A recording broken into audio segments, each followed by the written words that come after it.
നമസ്കാരം. പ്രവാസ ലോകത്തെ വാർത്തകളും വിശേഷങ്ങളുമായി മെഡീസ് അവർ നമുക്ക് ആരംഭിക്കും. വെടിനിർത്തൽ കരാർ ഒരു മാസം പിന്നിട്ടിരിക്കെ ഗസയിൽ ഇസ്രായേൽ നടത്തിയ ആക്രമണത്തിൽ 3 പേർ കൂടി കൊല്ലപ്പെട്ടു.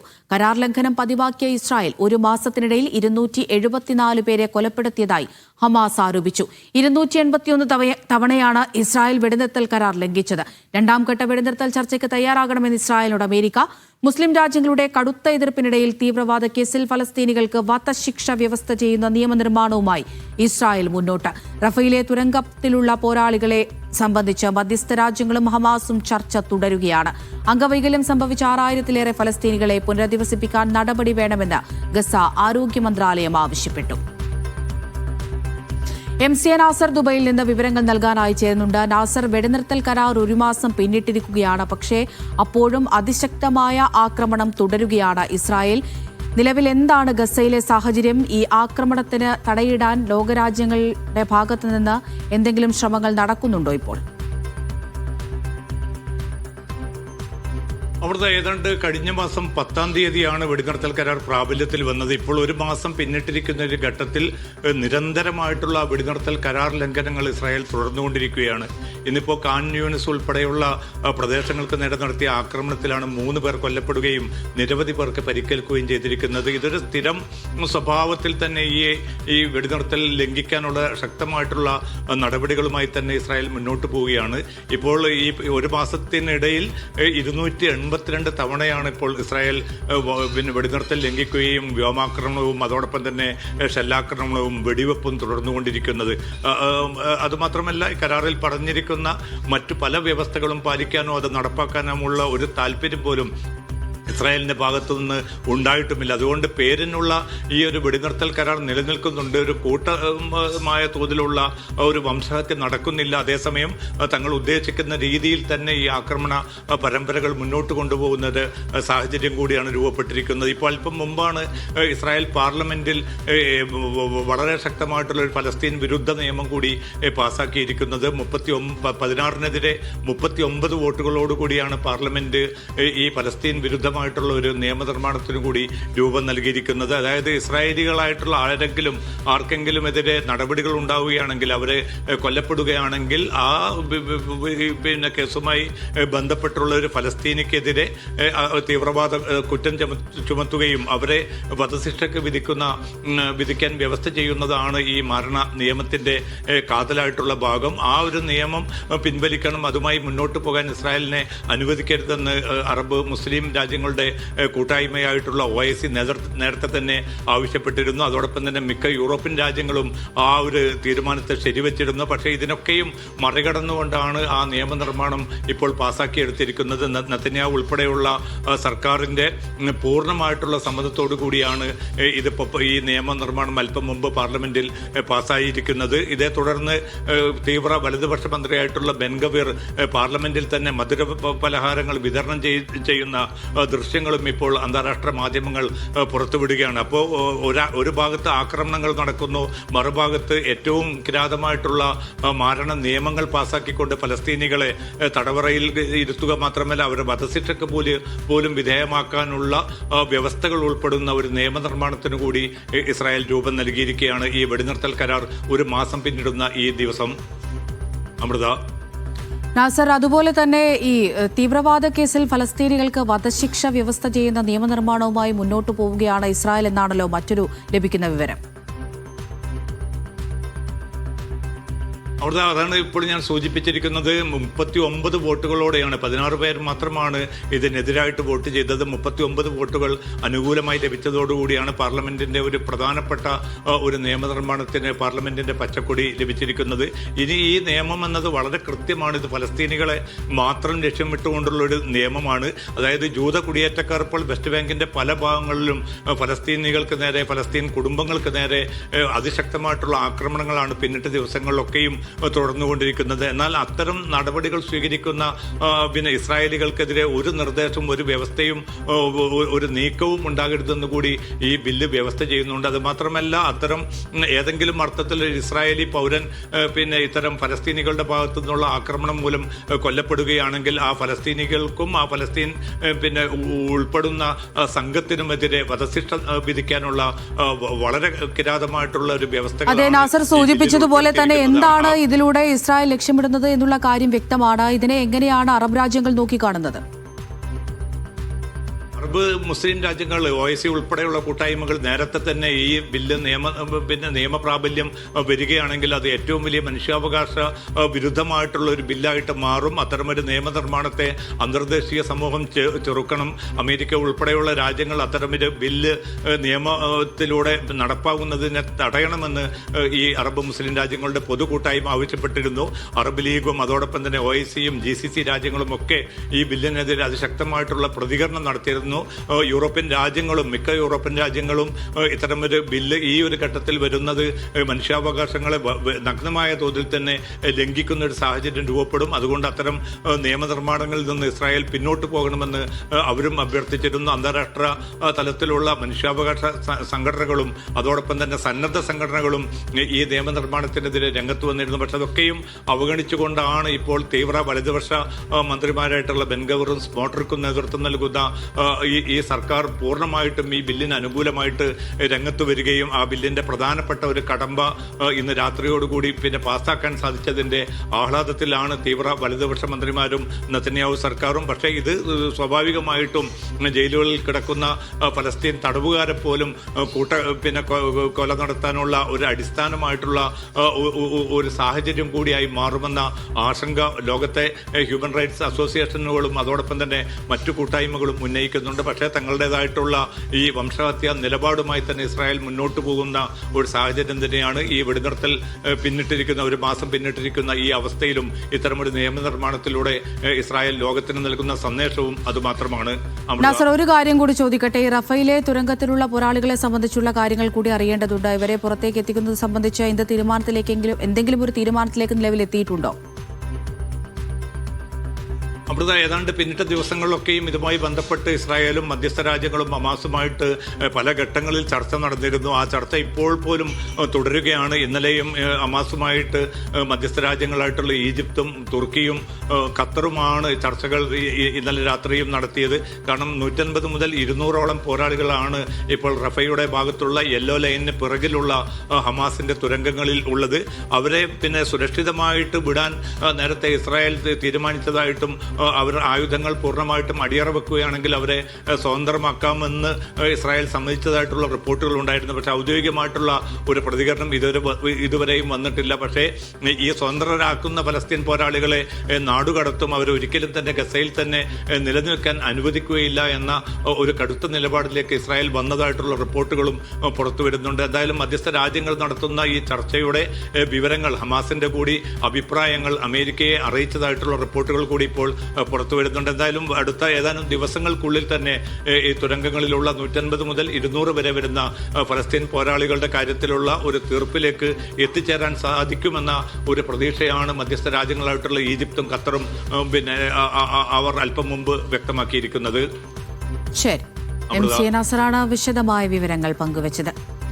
ഇന്ത്യ സൗദി സാംസ്കാരിക സഹകരണം ഉറപ്പാക്കുന്നതിനായുള്ള ധാരണാപത്രത്തിൽ ഒപ്പുവച്ചു. ഇരു രാജ്യങ്ങളിലെയും സാംസ്കാരിക മന്ത്രിമാരാണ് ധാരണാപത്രത്തിൽ ഒപ്പുവച്ചത്.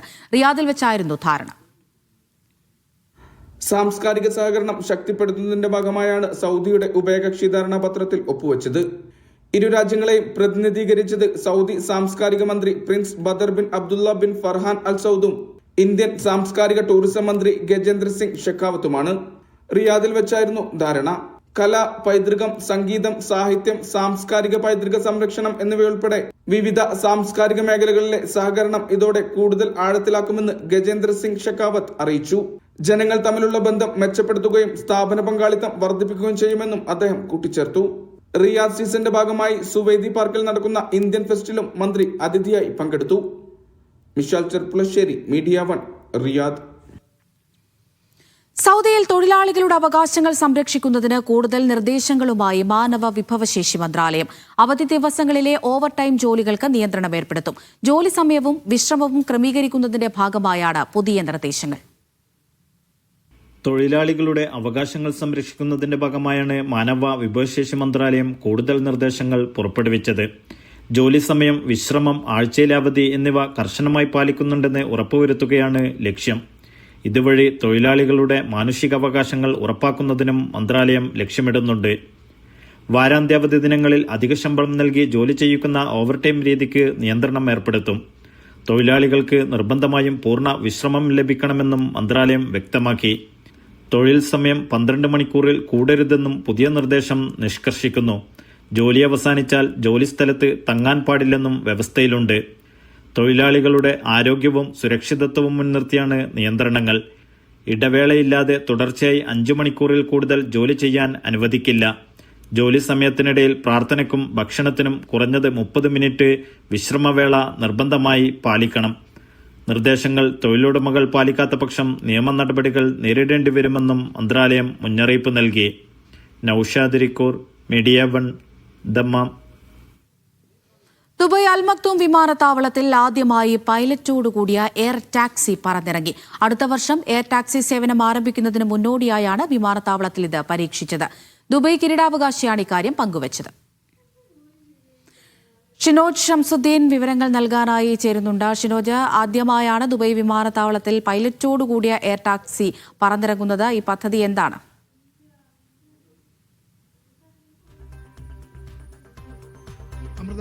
എയർ ടാക്സി പദ്ധതി വർഷങ്ങൾക്ക് മുമ്പ് പ്രഖ്യാപിച്ചതാണ്. പക്ഷേ അടുത്ത വർഷം ഇത് നിലവിൽ വരുമെന്നാണ് ദുബായ് അധികൃതർ പറയുന്നത്. ഇതിൻ്റെ ഭാഗമായി പല തരത്തിലുള്ള എയർ ടാക്സികൾ പരീക്ഷിക്കുന്നുണ്ട്. ഇന്ന് ഇ വോൾട്ട് എന്ന് പറയപ്പെടുന്ന വിഭാഗം എയർ ടാക്സി ദുബൈയിലെ മർഗം എന്ന് പറയുന്ന സ്ഥലത്ത് നിന്ന് അൽ മക്തൂം വിമാനത്താവളത്തിലേക്ക് വിജയകരമായി പറത്തുകയും അത് വിമാനത്താവളത്തിൽ ഇറങ്ങുകയും ചെയ്തു എന്നുള്ളതാണ് ദുബായ് കിരീടാവകാശി അറിയിച്ചിട്ടുള്ളത്. അടുത്ത വർഷം ദുബായ് അന്താരാഷ്ട്ര വിമാനത്താവളത്തോട് ചേർന്നാണ് സാധാരണ ഈ എയർ ടാക്സികൾക്ക് ഇറങ്ങാനുള്ള വെർട്ടിപോർട്ട് എന്ന് പറയുന്ന പ്രത്യേക പോർട്ടുകൾ നിർമ്മിക്കുന്നത്. അതിലായിരിക്കും ശരിക്ക് ഈ എയർ ടാക്സികൾ വന്ന് ഇറങ്ങുക. പക്ഷേ അതിനു മുമ്പേ തന്നെ അൽ മക്തൂം വിമാനത്താവളത്തിൽ ഇത്തരമൊരു പരീക്ഷണം നടത്തി അത് വിജയിച്ചിരിക്കുന്നു എന്നാണ് ഇപ്പോൾ ദുബായ് സർക്കാർ അറിയിച്ചിരിക്കുന്നത്. ദുബൈയിൽ ഗതാഗത കുരുക്ക് പരിഹരിക്കാനായി വിവിധ തരത്തിലുള്ള പദ്ധതികൾ ആവിഷ്കരിക്കുന്നുണ്ട്. അതിൻ്റെ കൂട്ടത്തിലാണ് ഈ എയർ ടാക്സി വരുന്നത്. ഒരു ചെറു വിമാനങ്ങൾ എന്ന് തന്നെ പറയാം. ഡ്രോണിൻ്റെ രൂപത്തിൽ പറന്നു പോകുന്ന ആവശ്യമുള്ള സ്ഥലങ്ങളിൽ ഇറങ്ങുന്ന ഒരു സംവിധാനമാണ് എയർ ടാക്സി എന്ന് പറയുന്നത്. ഇത് പൈലറ്റ് ഉള്ളതും പൈലറ്റ് ഇല്ലാത്തതുമൊക്കെ ദുബൈയിൽ പരീക്ഷിക്കുന്നുണ്ട്. അതോടൊപ്പം തന്നെ ദുബൈക്ക് പുറമെ അബുദാബിയിലും അജ്മാനിലും റാസൽ ഹൈമയിലും സമാനമായ പദ്ധതികൾ പ്രഖ്യാപിക്കുന്നുണ്ട്. ഇതിൻ്റെ പല വിധത്തിലുള്ള പരീക്ഷണങ്ങളും പുരോഗമിക്കുകയാണ്. അമൃത. ശരി, ഷിനോജ് ഷംസുദ്ദീനാണ് വിശദമായ വിവരങ്ങൾ പങ്കുവച്ചത്. സൗദിയിൽ റിയാദ് സീസണിന്റെ ഭാഗമായി അരങ്ങേറിയ ഇന്ത്യൻ ഫെസ്റ്റിൽ നാട്ടിൽ നിന്നെത്തിയ നിരവധി കലാകാരന്മാരാണ് അണിനിരന്നത്. വിവിധ നാടൻ കലാരൂപങ്ങളുമായി കലാകാരന്മാർ സ്വദേശികളുടെയും വിദേശികളുടെയും മനം കവർന്നു. റിയാദിലെ സുവൈദി പാർക്കിൽ നിന്ന് മിഷാൽ ചെർപ്പളശ്ശേരി വിവരങ്ങൾ നൽകും.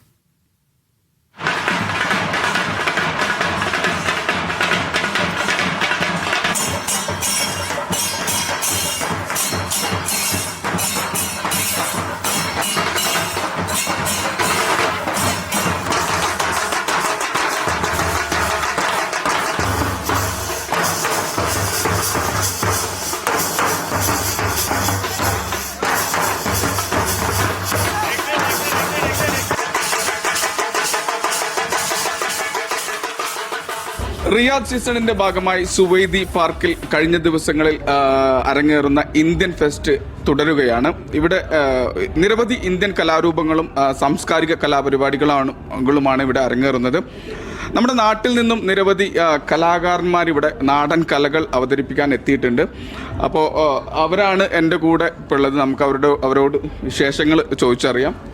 എന്താണ് വിശേഷങ്ങൾ? നമസ്കാരം, സുഖം. എവിടെയാണ് വരുന്നത്? ഞങ്ങൾ കേരളത്തിലെ മലപ്പുറം ജില്ലയിലെ മൂക്കുതല എന്ന സ്ഥലത്തു നിന്നാണ് വരുന്നത്. ശ്രീരഞ്ജനി നാടൻ കലാരൂപം, അതാണ് ഞങ്ങളുടെ ട്രൂപ്പിൻ്റെ പേര്. ഇപ്പം 8 ദിവസമായി അല്ലേ? അതെ. ആദ്യമായി തന്നെ ഞങ്ങൾക്ക് ഇങ്ങനത്തെ ഒരു വേദി പങ്കെടുക്കാൻ സാധിച്ചതിൽ തന്നെ ഞങ്ങൾ റിയാദ് ഈ ഫെസ്റ്റിവലിൽ ഞങ്ങൾ എല്ലാവരും പാർട്ടിസിപ്പേറ്റ് ചെയ്തതിന് വളരെയധികം സന്തോഷമുണ്ട്. അതിന് അവർക്കും ഞങ്ങൾ സഹകലാകാരന്മാരിൻ്റെ നന്ദി രേഖപ്പെടുത്തുന്നു. നിങ്ങൾ എത്ര പേരാണ് വന്നിട്ടുള്ളത്? ഞങ്ങൾ മൊത്തം 22 ആൾക്കാരാണ് ഇതിൽ മൊത്തം പാർട്ടിസിപ്പേറ്റ് ചെയ്യുന്നത്. ആദ്യമായിട്ടാണ് സൗദിയിൽ വരുന്നത്? അതെ, ആദ്യമായിട്ടാണ്. ആദ്യമായിട്ടാണ് വിദേശത്ത് പോകുന്നത്? അല്ല, വിദേശ രാജ്യങ്ങളിൽ പല രാജ്യങ്ങളിലും ഞങ്ങൾ തുടർന്ന് പോയിക്കൊണ്ടിരിക്കുന്നുണ്ട്. അതേപോലെ ദുബായ്, തൃശ്ശൂർ പൂരം, അതേമാതിരി തായ്ലാൻഡിൽ പോകുന്നുണ്ട്, ശ്രീലങ്കയിൽ പോകുന്നുണ്ട്. അതേപോലെ അങ്ങനെ പല ഭാഗങ്ങളിലായിട്ട് ഇന്ത്യൻ ഗവൺമെൻറ്റിൻ്റെ പ്രോഗ്രാംസ് എല്ലാം ഫുള്ളായിട്ട് ഞങ്ങൾ ചെയ്യാറുണ്ട്.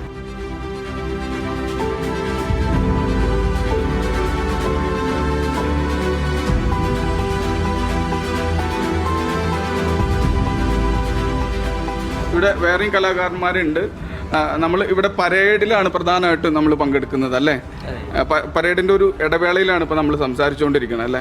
എങ്ങനെയുണ്ട് നമ്മുടെ ഇവിടുത്തെ ഒരു പരിപാടികളൊക്കെ? പരിപാടികളിൽ സൂപ്പറാണ്. എല്ലാ രീതിയിലുള്ള പരിപാടികളും ഉണ്ട്. നമ്മളെ തന്നെ തറയുണ്ട്, എല്ലാ പരിപാടികളും ഉണ്ട്. ഇപ്പൊ ഇതിന്റെ നാടൻ കലാരൂപങ്ങൾ എന്നാണ് ഇതിന്റെ പേര്? ഇതിന്റെ അരയന്നം. ഓരോന്നും അല്ലേ? മൊത്തം 4 വേഷങ്ങളുണ്ട്. അരയന്നം 4 വേഷമുണ്ട്. പിന്നെ മിറർ വേറെ ഉണ്ട് 4 വേഷം. മൊത്തം 4 വേഷങ്ങളാണ് എല്ലാം വന്നുള്ളത്. ഈ കോസ്റ്റ്യൂമൊക്കെ നമ്മൾ നാട്ടിൽ നിന്ന് ഇങ്ങോട്ട് കൊണ്ടുവന്നതാണോ അതോ? നാട്ടിൽ നിന്ന് കൊണ്ടുവന്നതാണ് അല്ലേ? എങ്ങനെയുണ്ട് നാട്ടിലത്തെ ഒരു പെർഫോമൻസും ഇവിടുത്തെ ഒരു പെർഫോമൻസും? നമ്മുടെ സൗദികളൊക്കെ ഏത് രീതിയിലാണ് നിങ്ങളോട് ഉള്ള ഒരു പ്രതികരണം? എല്ലാവരും നല്ല രീതിയിലാണ്. എല്ലാവരും സപ്പോർട്ട് ചെയ്യുന്നുണ്ട്, എല്ലാവരും ആഘോഷിക്കുന്നുണ്ട്.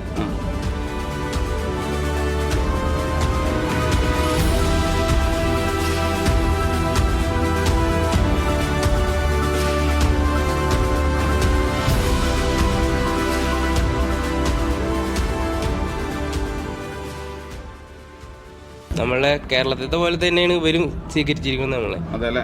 ഇവിടുത്തെ കാണികളൊക്കെ എന്താണ്? മലയാളികളൊക്കെ കൂടുതൽ? മലയാളികളാണ് കൂടുതലും. മലയാളികളാണ് ഉള്ളത്. എല്ലാവരും നമ്മുടെ കൂടെ പങ്കെടുക്കുന്നുണ്ട് അല്ലേ? ഈ കോസ്റ്റ്യൂം ഏകദേശം എത്ര സമയം നമ്മളിങ്ങനെ ഹോൾഡ് ചെയ്ത് നിൽക്കണം? ഏത് മൊത്തം ഇവിടെ 2 മണിക്കൂറാണ്. 2 മണിക്കൂർ വെയിറ്റ് ഉണ്ട്. കുഴപ്പമില്ല. ഈ മേക്കപ്പ് ആർട്ടിസ്റ്റുകളൊക്കെ ആരാണ്? അത് വേറെ ഇവരൊക്കെ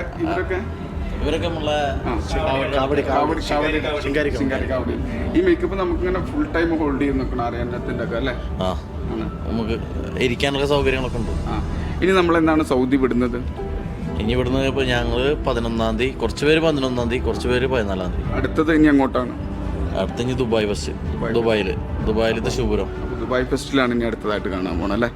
അപ്പോൾ എന്തായാലും ഇതുപോലെ നിരവധി നമ്മുടെ നാട്ടിൽ നിന്നും നിരവധി കലാകാരന്മാർ സൗദിയിൽ എത്തിയിട്ടുണ്ട്.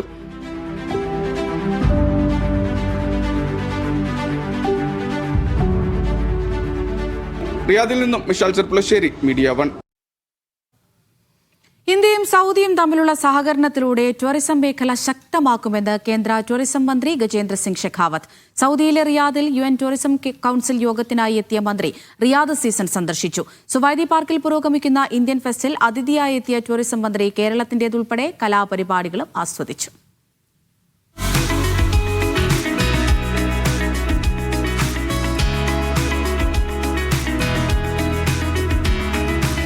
റിയാദ് സീസണുമായി ബന്ധപ്പെട്ട് സുവൈദിയിൽ അരങ്ങേറുന്ന ഇന്ത്യൻ ഫെസ്റ്റാണ് പുരോഗമിക്കുന്നത്. ഇന്നത്തെ പ്രത്യേകത അതിഥിയായി ഇന്ത്യൻ ടൂറിസം മിനിസ്റ്റർ കൂടി ഇവിടെ എത്തുന്നു എന്നുള്ളതാണ്. ഇന്നലെ രാത്രിയാണ് മന്ത്രി ഗജേന്ദ്ര സിംഗ് ഷെഖാവത്ത് റിയാദിലെ സുവൈദി പാർക്കിലെത്തിയത്. റിയാദ് സീസണിന്റെ ഭാഗമായി ഇന്ത്യൻ ആഘോഷങ്ങളായിരുന്നു പ്രധാന ആകർഷണം.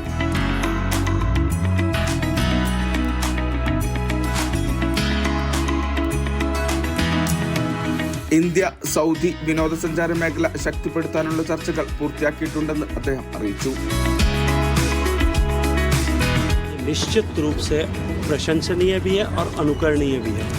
भारत की एक बड़ी आबादी यहाँ सऊदी अरबिया में रह करके सऊदी अरबिया के निर्माण कार्य में लगी है और उन सब के लिए उनको अपनी जड़ों के साथ जोड़ा रखने के लिए to keep them connected with their roots, वो यहाँ अकेलापन महसूस न करें. They should not feel lonely. സുവൈദി പാർക്കിലെ വിവിധ ഇന്ത്യൻ പവലിയനുകൾ മന്ത്രി സന്ദർശിച്ചു. കേരള കലാരൂപങ്ങളടക്കം അണിനിരന്ന പരേഡും വേദിയിലരങ്ങേറിയ നൃത്തരൂപങ്ങളും അദ്ദേഹം ആസ്വദിച്ചു. ഇന്ത്യൻ ഫെസ്റ്റിന് ശേഷം സുവൈദി പാർക്കിൽ തുടരുക മറ്റു രാജ്യങ്ങളുടെ മേളകളായിരിക്കും. റിയാദിൽ നിന്നും വിശാൽ ചെർപ്പുളശ്ശേരി, മീഡിയ 1. ഖത്തറിൽ നടക്കുന്ന അണ്ടർ-17 ലോകകപ്പിന്റെ പ്രാഥമിക ഘട്ടം പൂർത്തിയായി. ഗ്രൂപ്പ് ഘട്ടം അവസാനിച്ചപ്പോൾ 32 ടീമുകൾ നോക്കൌട്ട് റൗണ്ടിലേക്ക് യോഗ്യത നേടി. നവംബർ 14-നാണ് നോക്കൌട്ട് ആരംഭിക്കുക. ടൂർണമെന്റിൽ നാളെയും മറ്റന്നാളും വിശ്രമ ദിനങ്ങളാണ്. മുഹമ്മദ് അബ്ബാസ് വിവരങ്ങൾ നൽകാനായി ദോഹയിൽ നിന്ന് ചേരുന്നുണ്ട്. അബ്ബാസ്, വിശദാംശങ്ങൾ എങ്ങനെയാണ്?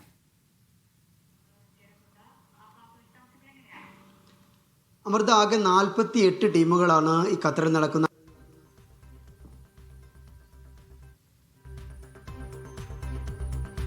അബ്ബാസിന്റെ ശബ്ദം നമുക്ക് കേൾക്കാൻ കഴിയുന്നില്ല. ഖത്തറിൽ നടക്കുന്ന അണ്ടർ-17 ലോകകപ്പിന്റെ പ്രാഥമിക ഘട്ടം പൂർത്തിയായിരിക്കുകയാണ്. ഗ്രൂപ്പ് ഘട്ടം അവസാനിച്ചപ്പോൾ 32 ടീമുകൾ നോക്കൌട്ട് റൗണ്ടിലേക്ക് യോഗ്യത നേടിയിട്ടുണ്ട്. നവംബർ 14-നാണ് നോക്കൌട്ട് ആരംഭിക്കുക. മുഹമ്മദ് അബ്ബാസ് വിവരങ്ങൾ നൽകാനായി ദോഹയിൽ നിന്ന് തുടരുന്നുണ്ട്. അബ്ബാസ്, ഇപ്പോൾ പ്രാഥമിക ഘട്ടം പൂർത്തിയായിരിക്കുകയാണ്. ഇനിയിപ്പോൾ നോക്കൌട്ട് റൗണ്ടിലേക്ക് എത്ര ടീമുകൾ യോഗ്യത നേടിയിട്ടുണ്ട്? മത്സരം എപ്പോഴായിരിക്കും ആരംഭിക്കുക? വിവരങ്ങൾ എന്തൊക്കെ പങ്കുവയ്ക്കാം?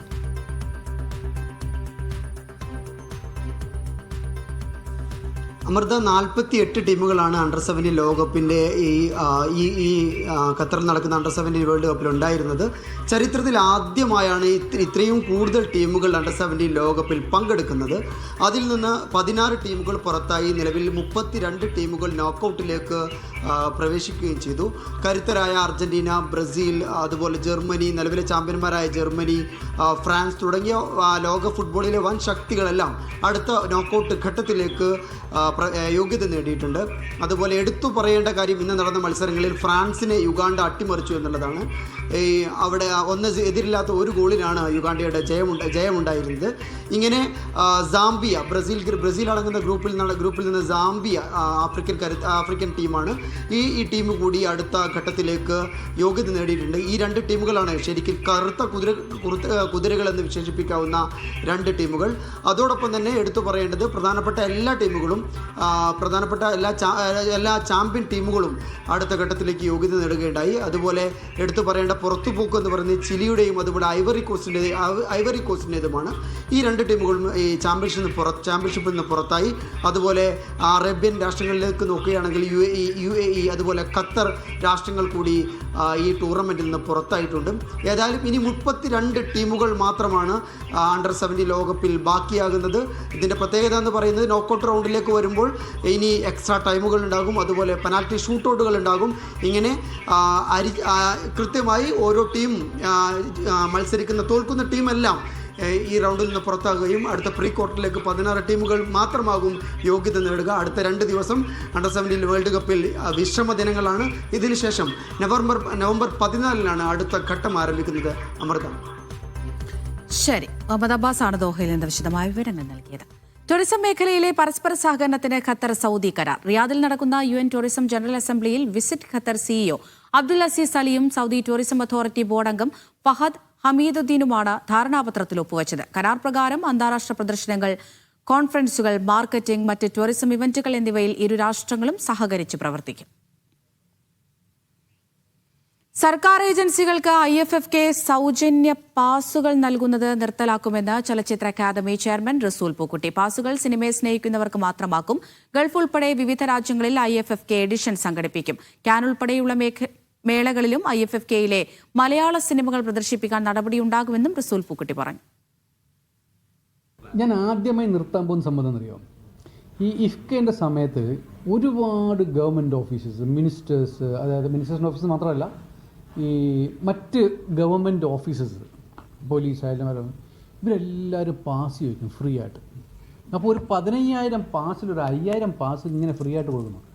ഇവരാരും ഒരു റിയൽ സിനിമ പ്രേമികളാണെന്ന് ഞാൻ കരുതുന്നില്ല. അത് നിർത്തുക എന്നുള്ളതൊരു ഈ IFFKയെ സംബന്ധിച്ചോളം വളരെ ഇമ്പോർട്ടൻ്റ് ആയിട്ട് കാര്യമാണ്. ഒരു 50% മലയാള സിനിമകൾ ഇന്ന് പ്രൊഡ്യൂസ് ചെയ്യുന്നത് മിഡിൽ ഈസ്റ്റിലുള്ള മലയാളികളാണ്. ആ മലയാളികൾക്ക് വേണ്ടിയിട്ട് എന്തുകൊണ്ട് IFFK ദുബൈയിലോ അല്ലെങ്കിൽ മിഡിൽ ഈസ്റ്റിലെ ഏതെങ്കിലും സെൻറ്ററിൽ ഒരു IFFK എഡിഷൻ എന്തുകൊണ്ട് വന്നുകൂടാ? അപ്പോൾ പ്രോജക്റ്റ് എല്ലാം റെഡിയാണ്, അത് നമ്മൾ ഇംപ്ലിമെൻറ്റ് ചെയ്യാം. കഴിഞ്ഞ വർഷത്തെ ഹജ്ജ് സീസൺ 50 വർഷത്തിനിടയിലെ ഏറ്റവും മികച്ചതായിരുന്നുവെന്ന് ഹജ്ജ് ഉംറ മന്ത്രി. ജിദ്ദയിൽ നടക്കുന്ന 5ാമത് ഹജ്ജ് ഉച്ചകോടിയിൽ സംസാരിക്കുകയായിരുന്നു മന്ത്രി. ഹജ്ജ് ഉംറ സേവന മേഖലയിലെ നിരവധി പുതിയ കരാറുകൾ ഉച്ചകോടിയിൽ ഒപ്പുവെക്കും. 300 മില്യൺ റിയാലിന്റെ വികസന പദ്ധതിക്കും ധാരണയായി. ഗസ്റ്റ് ഓഫ് കോഡ് സർവീസ് പ്രോഗ്രാമിന്റെ സഹകരണത്തോടെ ഹജ്ജ് ഉംറ മന്ത്രാലയമാണ് 4 ദിവസം നീളുന്ന സമ്മേളനവും പ്രദർശനമേളയും ജിദ്ദയിൽ നടത്തുന്നത്. ഹജ്ജ് ഉംറ സംവിധാനങ്ങളിലെ ഏറ്റവും പുതിയ സാങ്കേതിക പരിഹാരങ്ങളും സേവനങ്ങളും അവതരിപ്പിക്കുന്നതാണ് പ്രദർശനം.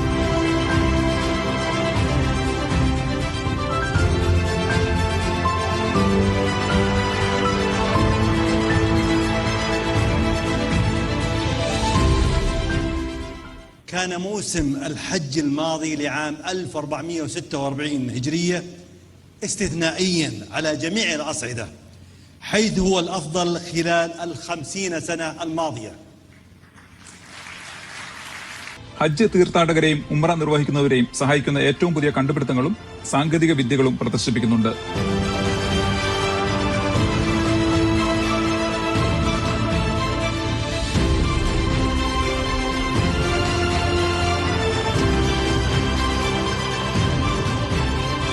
ഹജ്ജുമായിട്ട് ബന്ധപ്പെട്ടുള്ള ഏറെക്കുറെ എല്ലാ വിഷയങ്ങളും ഇവിടെ ഇവർ പ്രതിപാദിച്ചിട്ടുണ്ട്. അതിൽ ട്രാൻസ്പോർട്ടിങ് മുതൽ അതിൻ്റെ എൻഡ് വരെയുള്ള എല്ലാ സംഗതികളും ഇവർ ചെയ്തിട്ടുണ്ട്. സ്പെഷ്യലി ഇവിടെ ഒരു എക്സിബിഷനും ഉണ്ട്, പഴയകാല മക്കയും ഇതൊക്കെ ബന്ധപ്പെട്ടുള്ള ഒരു എക്സിബിഷനുണ്ട്. അത് കാണാൻ വിചാരിച്ചാണ് മെയിനായിട്ട് വന്നത്. സേവന മേഖലയുമായി ബന്ധപ്പെട്ട വിദഗ്ധർ, അക്കാദമിക് പ്രമുഖർ, തീർത്ഥാടനകാര്യ ഓഫീസുകളുടെ പ്രതിനിധികൾ എന്നിവർ സമ്മേളനത്തിന്റെ ഭാഗമാകുന്നുണ്ട്.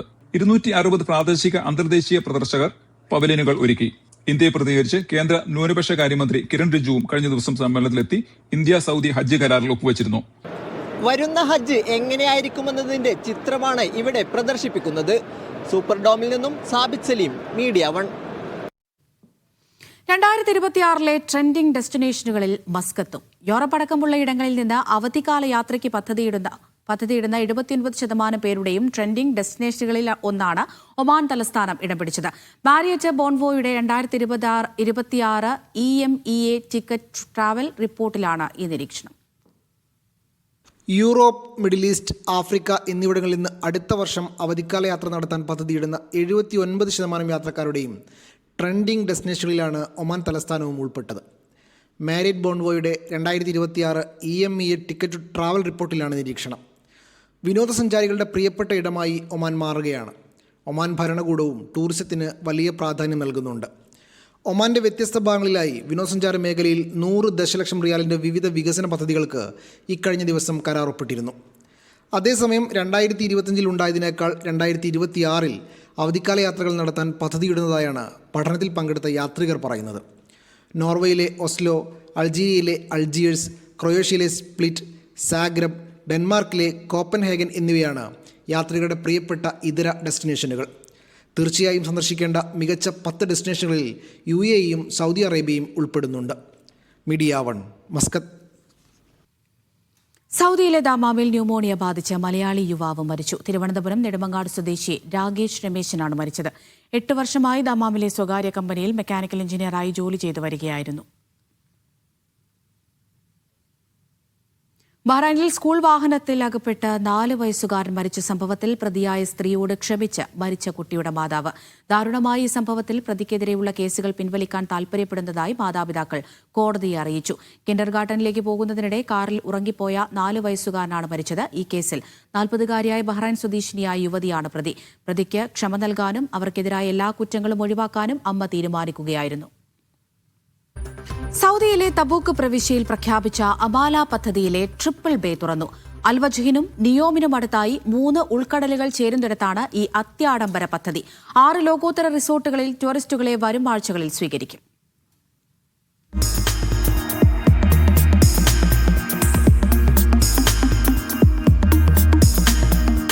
സൗദിയിലെ റെഡ് സീ ഗ്ലോബലിന് കീഴിലാണ് അമാല പദ്ധതി.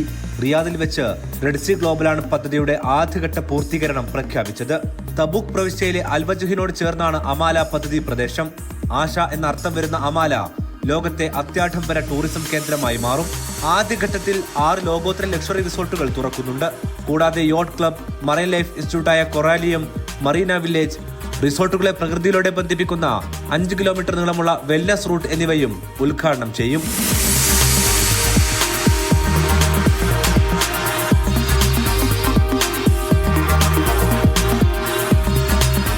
ബാക്കിയുള്ളവ 3 റിസോർട്ടുകളാണ്. ഇവ വരും മാസങ്ങളിൽ തുറക്കും.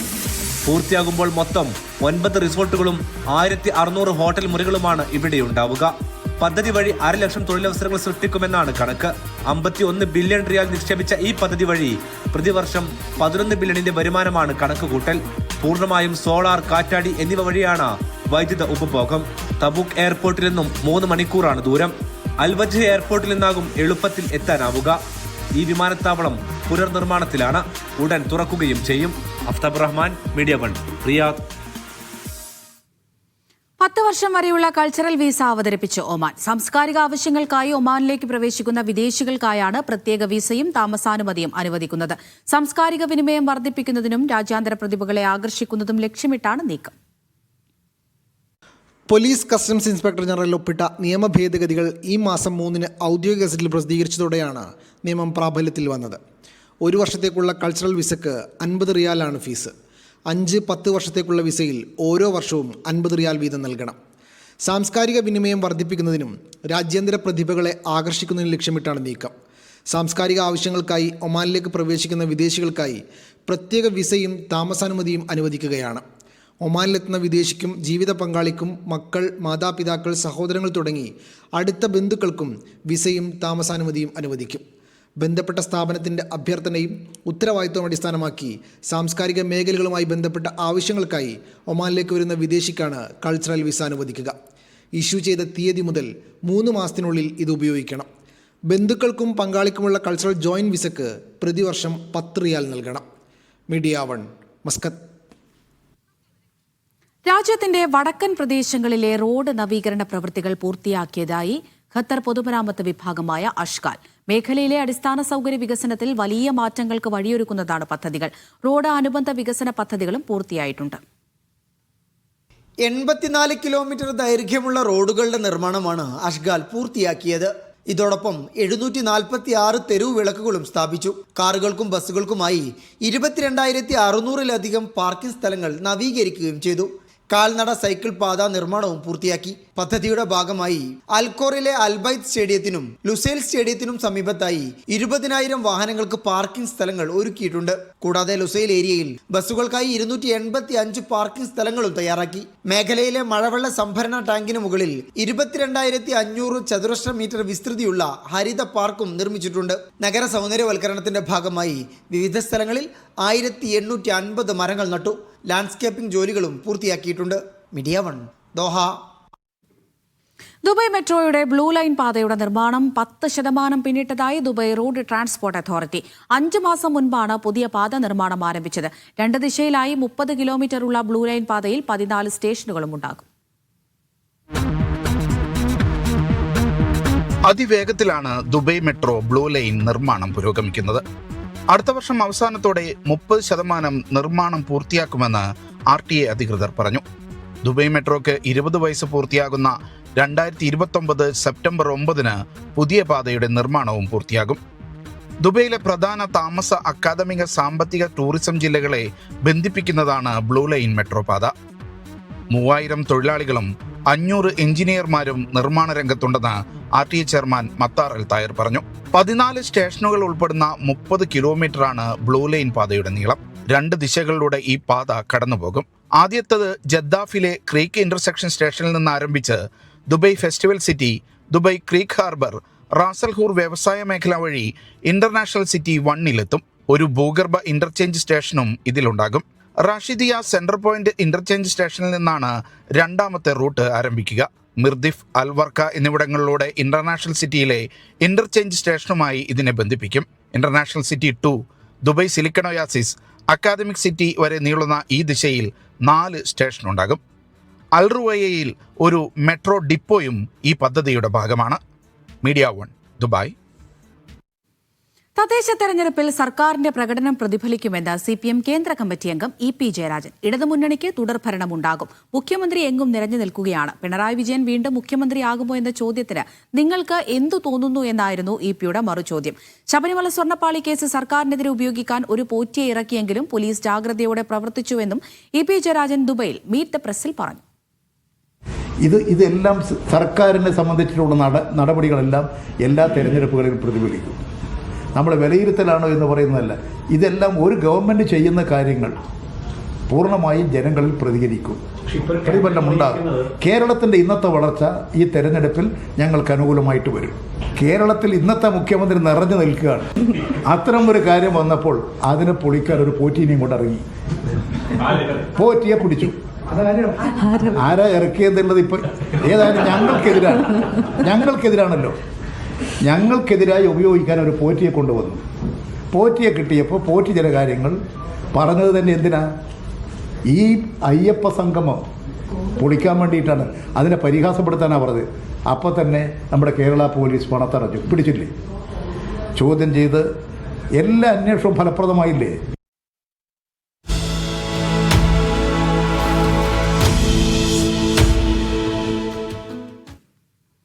രാഷ്ട്രീയ സംഘർഷകാലത്തെ തലശ്ശേരിയുടെ കഥ പറയുകയാണ് പ്രാദേശിക മാധ്യമ പ്രവർത്തകനായ നവാസ് മേത്തർ. ആ താലിമാല തേടി ആരും വന്നില്ല എന്ന പുസ്തകം ഷാർജ അന്താരാഷ്ട്ര പുസ്തകോത്സവത്തിൽ മുൻമന്ത്രി EP ജയരാജൻ പ്രകാശനം ചെയ്തു. SFI നേതാവ് സുധീഷിന്റെ കൊലപാതകം മുതൽ കേരളത്തെ ഇളക്കിമറിച്ച രാഷ്ട്രീയ കൊലപാതകങ്ങളുടെ റിപ്പോർട്ടിംഗും അനുഭവങ്ങളുമാണ് ഈ പുസ്തകത്തിൽ വിവരിക്കുന്നത്. ആ ടോർച്ചടിച്ചാൽ ആരുടെ കയ്യിലാണോ ബോംബിരിക്കുന്നത് ആ ബോംബ് പൊട്ടിത്തെറിക്കും. അങ്ങനെ അന്നത്തെ രാഷ്ട്രദീപിക ഓൾ കേരള സ്റ്റോറിയാണ്.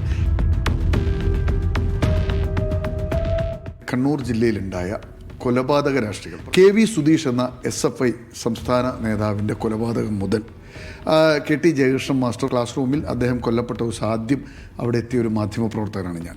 അതുപോലെ തന്നെ CPM നേതാവ് P ജയരാജൻ ആക്രമിക്കപ്പെട്ടത്.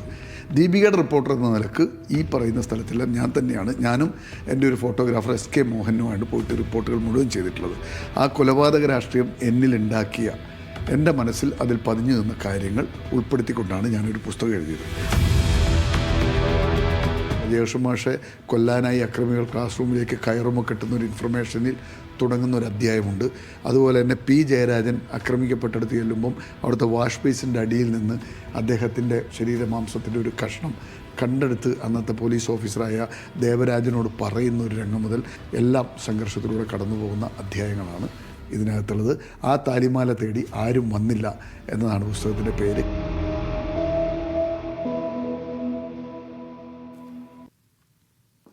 വർദ്ധിച്ചു വരുന്ന സുരക്ഷാ വെല്ലുവിളികളെ നേരിടാൻ ബഹ്റൈനും ഒമാനും സഹകരണം ശക്തമാക്കും. ഒമാൻ ആഭ്യന്തരമന്ത്രിയും ബഹ്റൈൻ ആഭ്യന്തരമന്ത്രിയും തമ്മിൽ മനാമയിൽ നടത്തിയ കൂടിക്കാഴ്ചയിലാണ് അത് സംബന്ധിച്ച് ചർച്ചയായത്. ഇരു രാജ്യങ്ങളുടെയും സർക്കാരുകൾ തമ്മിലുള്ള സുരക്ഷാ സഹകരണ കരാർ അനുസരിച്ച് സംയുക്ത സംവിധാനങ്ങളും സുരക്ഷാ പങ്കാളിത്തവും മെച്ചപ്പെടുത്തും.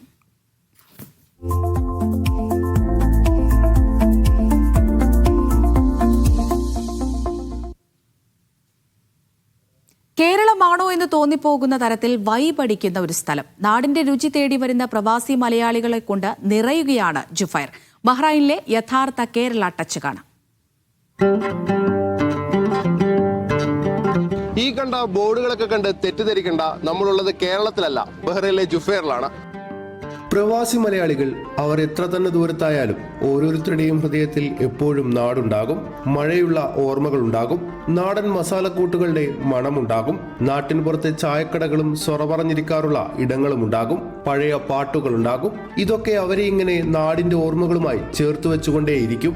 ഇത് ബഹ്റൈനിലെ മനാമയുടെ ഹൃദയഭാഗമായ ജുഫൈറിൽ നിന്നുള്ള കാഴ്ചകളാണ്. ആഡംബര ഹോട്ടലുകൾക്ക് പേര് കേട്ടിരുന്ന ഇടം ഇന്ന് മലയാളികളടക്കമുള്ള ഭക്ഷണപ്രേമികളുടെ ഏറ്റവും പ്രിയപ്പെട്ട സ്ഥലമായി മാറിയിരിക്കുകയാണ്.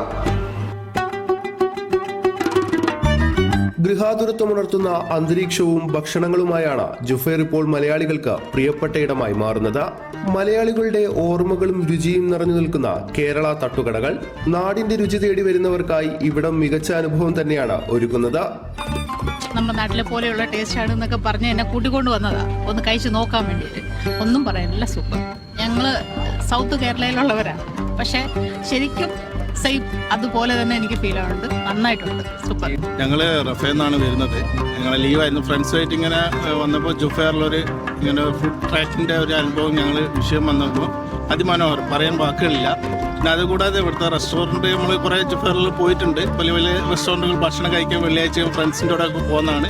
പക്ഷെ എന്നാലും ഈ തട്ടുകട എന്നുള്ളൊരു വൈബ്, ഇവിടുത്തെ ഒരു ക്ലൈമറ്റ്, കാര്യങ്ങൾ നോക്കുക വെച്ചാൽ അമേസിങ്, പറയാൻ വാക്കുകളില്ല. നാടും വീടും വിട്ടുള്ള പ്രവാസ ജീവിതത്തിനിടയിൽ ഓർമ്മകളായി ഇറക്കാൻ കിട്ടുന്ന ഇത്തരം സ്പോട്ടുകൾ മലയാളികൾക്ക് വലിയ ആശ്വാസം തന്നെയാണ്. അതുകൊണ്ട് തന്നെ വീക്കെൻഡുകളിലും വൈകുന്നേരങ്ങളിലുമൊക്കെ അവർ ഇത്തരം സ്ഥലങ്ങളിലേക്ക് കുടുംബമായും സുഹൃത്തുക്കളുമായും എത്തുന്നത് പതിവാണ്. ഭയങ്കരമായിട്ട് സന്തോഷം തോന്നും. എപ്പോഴും കൂടുതലും മലയാളീസ് നമുക്കുള്ളൂ. വരുന്ന പിന്നെ കണ്ടിന്യൂസ് ആയിട്ട് വരുന്ന കസ്റ്റമേഴ്സാണ് കൂടുതലും ഉള്ളത്. നമ്മൾ നാടൻ ഫുഡാണ് കൊടുക്കുന്നത്. കപ്പയുണ്ട്, തലക്കറിയുണ്ട്, പൊറോട്ടയുണ്ട്, ബീഫ് കറി ഉണ്ട്, ഒരുപാട് ഫുഡുകൾ വരുന്നുണ്ട്. അപ്പോൾ മലയാളീസിൻ്റെ ഒരു ഏരിയ ആയിട്ട് മാറി ജുഫേർ ശരിക്കും പറഞ്ഞു. ഇവിടെ മലയാളികൾക്ക് നന്നായിട്ട് മലയാളികൾ വരുന്നു. പഴയ പണ്ട് കുറേ ഷോപ്പുകളായിരുന്നു. നമ്മളിവിടെ തുടങ്ങി നമ്മളെല്ലാം വൈബൊക്കെ തുടങ്ങി ഫുൾ ആളായിരുന്നു. ഈ വീക്കെൻഡ് തേഴ്സ്ഡേ, ഫ്രൈഡേ, സാറ്റർഡേ ഉണ്ട് ഒരുപാട് ആൾക്കാർ. അതുകൊണ്ട് ഇവിടെ കുറെ പ്രശ്നം ഒരുപാട് ആൾക്കാർ വലിയൊരു മാറ്റമാണ്. പ്രവാസി മലയാളികളുടെ മാറുന്ന ഭക്ഷണ സംസ്കാരം കൂടിയാണ് നമുക്ക് ഇവിടെ നിന്ന് കാണാൻ സാധിക്കുന്നത്. Shefi Shajahan, media 1, Bahrain. Doha old പോർട്ടിൽ നടന്ന ഖത്തർ ബോട്ട് ഷോയ്ക്ക് ഇത്തവണ എത്തിയത് റെക്കോർഡ് ജനക്കൂട്ടം. വെടിക്കെട്ട്, ഡ്രോൺ ഷോ, ലൈവ് മ്യൂസിക് തുടങ്ങി നിരവധി പരിപാടികളാണ് സന്ദർശകർക്കായി ഒരുക്കിയിരുന്നത്. ഷോയുടെ 2ാം സീസണായിരുന്നു ഇത്തവണത്തേത്.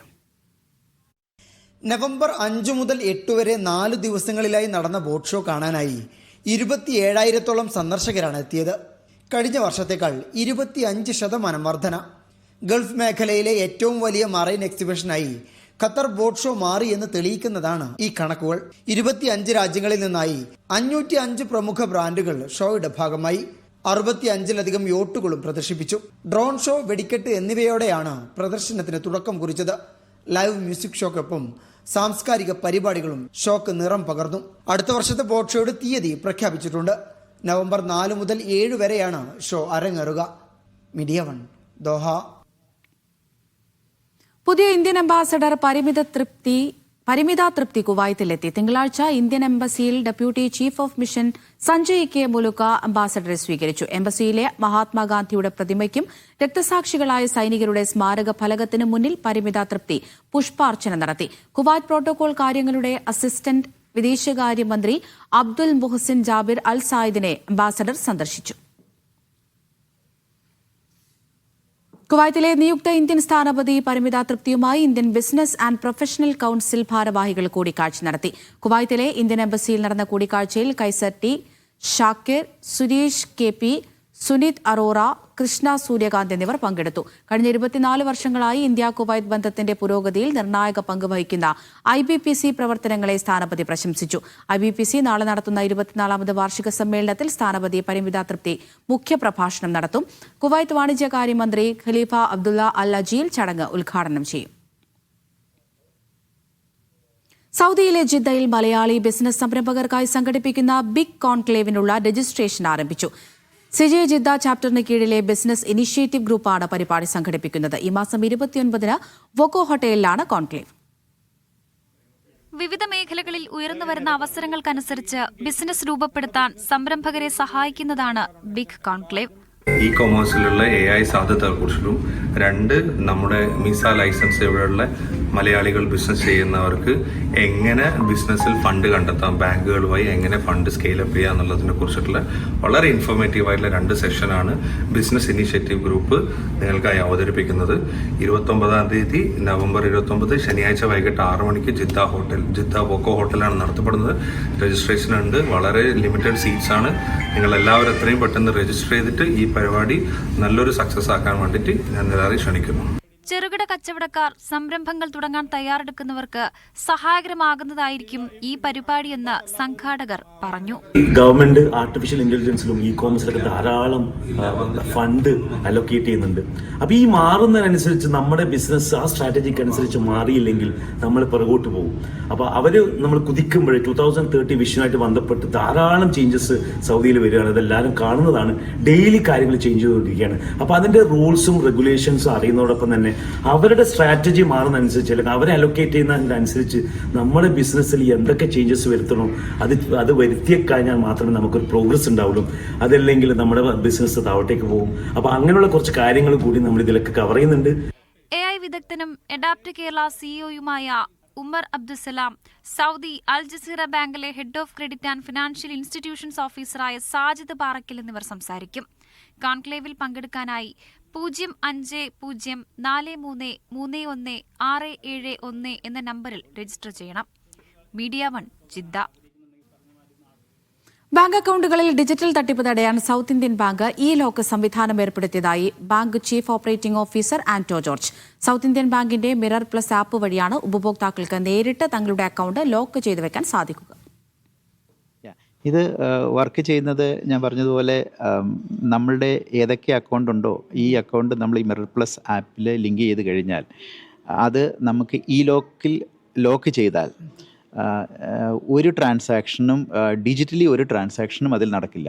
ആകെ നടക്കുന്ന ട്രാൻസാക്ഷൻസ് ബാങ്ക് കൗണ്ടറിൽ ഒരു കസ്റ്റമർ ചെക്ക് പ്രസൻറ്റ് ചെയ്താൽ ബാങ്ക് ഒരു ട്രാൻസാക്ഷൻ ചെയ്യുവാണെങ്കിൽ മാത്രമേ ഈ അക്കൗണ്ടിൽ ചെയ്യാൻ പറ്റുള്ളൂ. ബാക്കി എല്ലാ ട്രാൻസാക്ഷനും ബ്ലോക്ക്ഡ് ആണ്. ഈവൻ നമ്മൾ തന്നെ ഈ ബ്ലോക്ക് ചെയ്തത് അറിയാതെ പോയി ATMൽ ഓപ്പറേറ്റ് ചെയ്താൽ പോലും ട്രാൻസാക്ഷൻ ഡിനൈ ചെയ്യും, ഇത് ഓപ്പൺ ചെയ്യാതെ.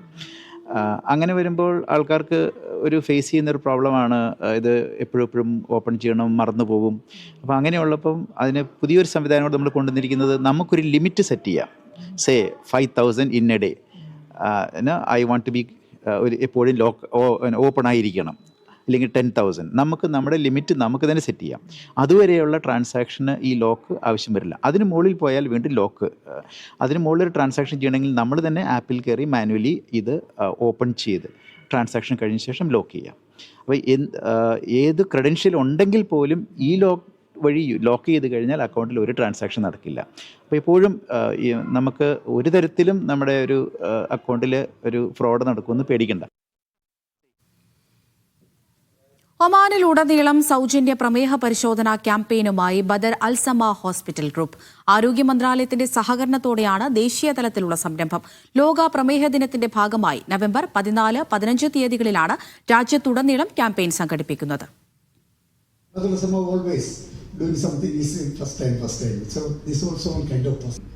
ലോക പ്രമേഹ ദിനത്തിന്റെ ഭാഗമായി ദേശീയ തലത്തിൽ സൗജന്യ പ്രമേഹ പരിശോധന അപകട വിശകലന ക്യാമ്പയിൻ പ്രഖ്യാപിച്ച് ബദൽ സമ ഗ്രൂപ്പ് ഓഫ് ഹോസ്പിറ്റൽസ്. ആരോഗ്യ മന്ത്രാലയത്തിലെ director general of private health എസ്റ്റാബ്ലിഷ്മെന്റുമായി സഹകരിച്ചാണ് ക്യാമ്പയിൻ. സലാല മുതൽ സ്വാർ മുതൽ ഇവിടെ വരെയുള്ള എല്ലാ സ്ഥലത്തും അക്രോസ് ഒമാൻ, അത് മോളുകൾ, അതുപോലെ ഷോപ്പിംഗ് സെൻറ്ററുകൾ, അതുപോലെ ലേബർ ക്യാമ്പുകൾ, അതുപോലെ ബദർസമ്മൻ്റെ 14 സെൻറ്ററുകൾ. ഇതിലെവിടെ വേണമെങ്കിലും അവിടെ പോയിട്ട് 24 മണിക്കൂർ, ഈവൻ ബദർസമ്മൻ്റെ സെൻറ്ററുകളിൽ രാത്രിയും ഇത് അവൈലബിൾ ആണ്. ഏത് സമയത്ത് 24 മണിക്കൂർ അവൈലബിൾ ആണ്. അവർക്ക് ഫ്രീ രജിസ്ട്രേഷൻ ചെയ്യാനുള്ള ഫോമും ലിങ്കും നമ്മൾ ഇതിൻ്റെ കൂടെ കൊടുത്തിട്ടുണ്ട്. നിങ്ങൾക്കത് അവൈലബിൾ ആണ്. രാജ്യത്തുടനീളമുള്ള ആയിരക്കണക്കിന് പൗരന്മാരിലേക്കും പ്രവാസികളിലേക്കും എത്തുകയെന്ന ലക്ഷ്യത്തോടെയാണ് സാമൂഹിക ക്ഷേമ സംരംഭം പ്രഖ്യാപിച്ചതെന്ന് ബദൽസമ മാനേജ്മെന്റ് പറഞ്ഞു. പ്രമേഹത്തെ സംബന്ധിച്ച് അറിവ് പകരുക, അസുഖം നേരത്തെ കണ്ടെത്തുക, പ്രതിരോധ മാർഗങ്ങൾ സംബന്ധിച്ച് അവബോധമുണ്ടാക്കുക തുടങ്ങിയവയാണ് ലക്ഷ്യം.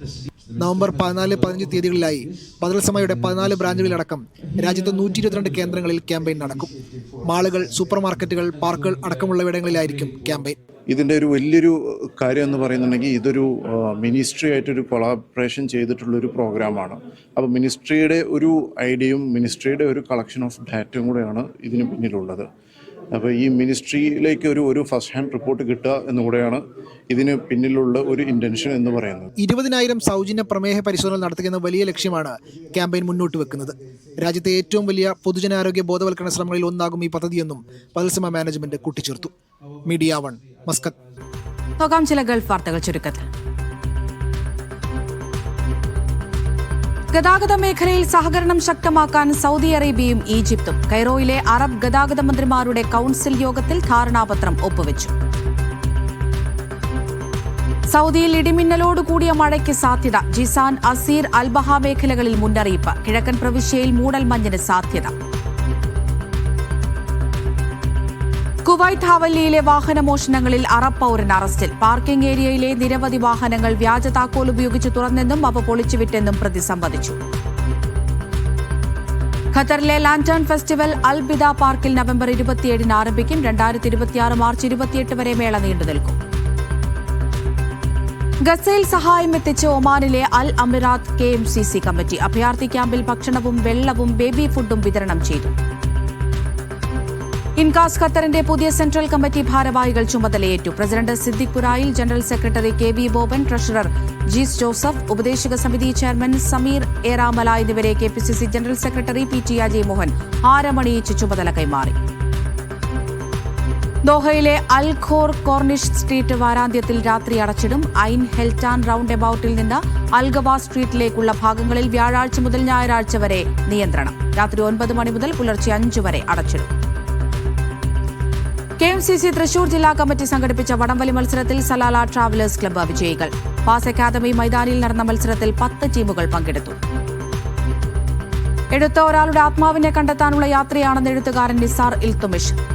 സർഗവേദി സലാല മ്യൂസിക് ഹാളിൽ സംഘടിപ്പിച്ച സാഹിത്യ സംവാദ സദസ്സിൽ മുഖ്യപ്രഭാഷണം നടത്തുകയായിരുന്നു അദ്ദേഹം. മത്സരവിജയികൾക്കുള്ള സമ്മാനങ്ങളും വിതരണം ചെയ്തു.